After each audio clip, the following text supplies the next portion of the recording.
Hi friends, బాగున్నారా అండి? అందరూ బాగుండాలి, అందులో నేనుండాలి. ఈరోజు నేను బూడిద గుమ్మడికాయ వడియాలు పెట్టానండి. బూడిద గుమ్మడికాయని నీట్గా కడిగి తీసుకున్నానండి. చిన్న చిన్న ముక్కలుగా కట్ చేసి లోపల గుజ్జును తురుముకున్నాను.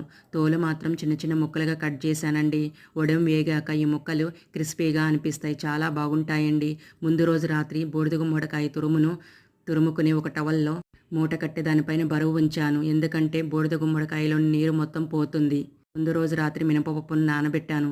మార్నింగ్ మినపపప్పు నీట్గా కడిగి గ్రైండర్లో గారెల పిండిలాగా మెత్తగా గ్రైండ్ చేశాను.